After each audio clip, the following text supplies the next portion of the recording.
Hello friends, कैसे हैं आप? Welcome back to our channel house of law. तो आज हम बात करने जा रहे हैं सेक्शन 7, 8 और 9 के बारे में of transfer of property act 1882।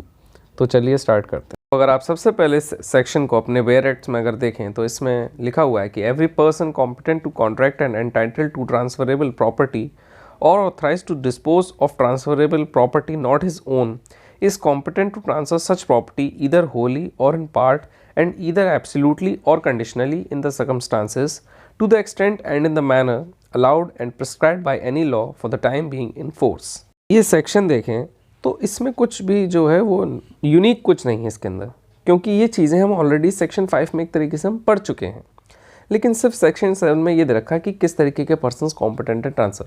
वैसे अगर आपने मेरी सेक्शन 5 वाली वीडियो नहीं देखी तो आप उसे जाके देख सकते हैं, तो उसमें मैंने बता रखा है कि कौन से पर्सन्स कॉम्पिटेंट हैं ट्रांसफ़र के लिए। तो यहाँ पे उसे अलग से थोड़ा सा और अच्छे से डिफ़ाइन करा गया है। तो अगर हम इस सेक्शन को देखें तो इसमें यही लिखा हुआ है कि किस तरीके से जो प्रॉपर्टी है उसका ट्रांसफ़र हो सकता है। ठीक है, भले ही उसके पास उसका पूरा इंटरेस्ट हो उस प्रॉपर्टी में या पार्शियल इंटरेस्ट हो, तो जैसा भी होगा वो उस प्रॉपर्टी को ट्रांसफ़र कर सकता है, जो भी लॉज उस टाइम बने हुए हैं उसके अकॉर्डिंगली। अब अगर हम देखें तो इसमें असेंशियल्स क्या हैं किसी भी एक वैलिड ट्रांसफ़र के, उसको अब हम समझने की थोड़ा कोशिश करते हैं।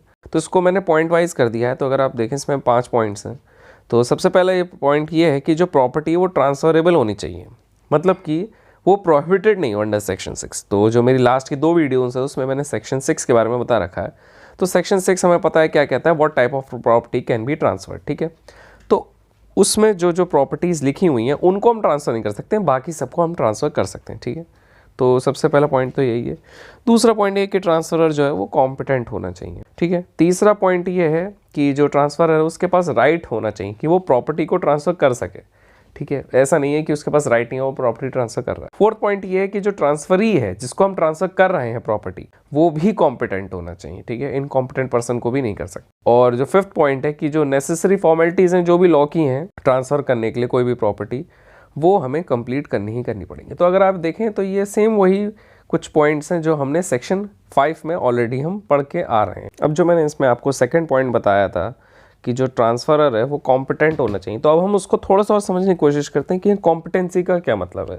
तो उसको भी मैंने 2 पॉइंट्स में स्प्लिट कर दिया है। तो फर्स्ट अगर उसमें देखें तो कि वो कॉम्पिटेंट है कॉन्ट्रैक्ट करने के लिए, कॉम्पिटेंट टू कॉन्ट्रैक्ट, और सेकंड ये है कि वो एंटाइटल्ड है टू ट्रांसफ़र और is authorise to transfer the property, अगर वो उसकी खुद की नहीं है। तो देखें कि कॉम्पिटेंट टू कॉन्ट्रैक्ट का मीनिंग क्या है। तो अगर आपने इंडियन कॉन्ट्रैक्ट एक्ट 1872 पढ़ा है तो उसका सेक्शन 11 ये डिफाइन करता है कि अ पर्सन कॉम्पिटेंट कौन होगा कॉन्ट्रैक्ट करने के लिए, जो कि क्या होगा, एज ऑफ मेजॉरिटी होगी जिसके पास 18 साल का, यानी वो एंड अबव होगा उसके। दूसरा है कि वो साउंडनेस ऑफ माइंड होना चाहिए। ठीक है, वो इनसेन नहीं होना चाहिए। ठीक है, वो माइंडफुली अपने डिसीजंस ले सकता है। और थर्ड पॉइंट है कि वो नॉट अदरवाइज डिस्क्वालीफाइड, मतलब वो और किसी तरीके से अकॉर्डिंग टू लॉ जो कि है वो आपको डिस्क्वालीफाई नहीं है कि वो कॉन्ट्रैक्ट नहीं कर सकता है। यह है कि वो एंटाइटल्ड है टू ट्रांसफ़र का या फिर अथॉरिटी ऑफ ट्रांसफ़र के। तो इसका मतलब ये है कि he is entitled to transfer the property if he has the title of the property, और if he has no such title he has got the authority to transfer it. मतलब कि जो भी प्रॉपर्टी को ट्रांसफ़र कर रहा है उसके पास उस प्रॉपर्टी का टाइटल होना चाहिए। ठीक है, या फिर मान लीजिए अगर उसके पास वो टाइटल नहीं है तो उसके पास वो अथॉरिटी होनी चाहिए। ठीक है, तो कोई भी ऐसा व्यक्ति जिसके पास उस प्रॉपर्टी का इंटरेस्ट नहीं है ट्रांसफर के टाइम पर, तो वो ऐसी प्रॉपर्टी का ट्रांसफर नहीं कर सकता है। कोई भी पर्सन जो है वो अगर एब्सोल्यूट इंटरेस्ट ट्रांसफर कर रहा है किसी प्रॉपर्टी का, तो उसके पास उस प्रॉपर्टी की पूरी ओनरशिप होनी चाहिए, उसकी प्रॉपर्टी होनी चाहिए वो। और अगर वो पार्शियल इंटरेस्ट कर रहा है तो उसके पास पार्शियल इंटरेस्ट होना चाहिए उस प्रॉपर्टी में। जैसा भी उसके पास इंटरेस्ट है उसके अकॉर्डिंग ही वो प्रॉपर्टी को ट्रांसफर कर सकता है।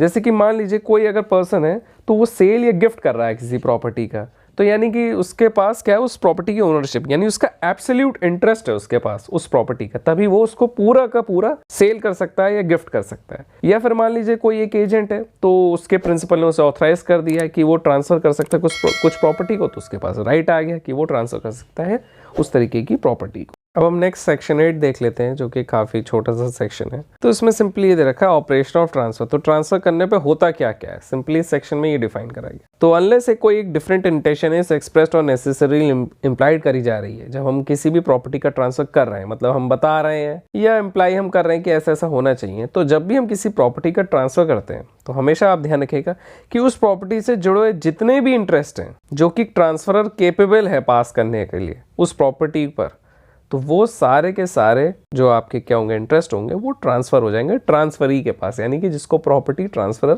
दे रहा है।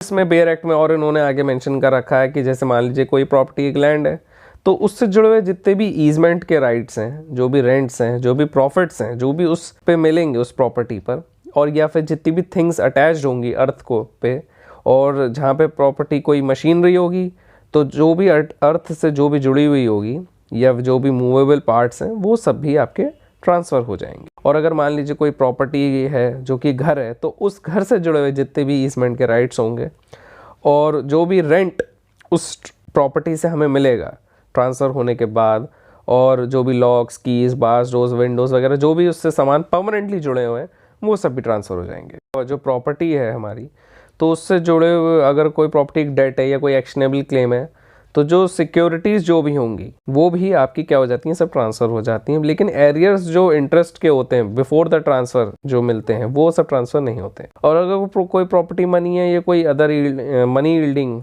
कोई भी है, ठीक है ना, आपको जो प्रॉपर्टी वो इनकम यील्ड कर रही है, तो जो इंटरेस्ट या इनकम जो कि ट्रांसफ़र होने के बाद जो उससे मिलेगा, वो भी क्या है, हमारा ट्रांसफ़र हो जाता है। ठीक है, अब नेक्स्ट सेक्शन 9 देख लेते हैं। ये भी काफ़ी छोटा सा सेक्शन है और ये है ओरल ट्रांसफ़र क्या है। तो जो एक ट्रांसफ़र प्रॉपर्टी है वो या तो राइटिंग के थ्रू भी ट्रांसफ़र हो सकती है या विदाउट राइटिंग के थ्रू भी ट्रांसफ़र हो सकती है। ठीक है ना, अगर राइटिंग मेंशन नहीं है लॉ में कि इसे लिख के ही करना है, तो आप उसे ओरली भी ट्रांसफ़र कर सकते। तो जो मोड्स हैं ट्रांसफ़र के, वो दो तरीके के आते हैं, तो पोजेशन डिलीवरी के थ्रू या फिर रजिस्ट्रेशन के थ्रू।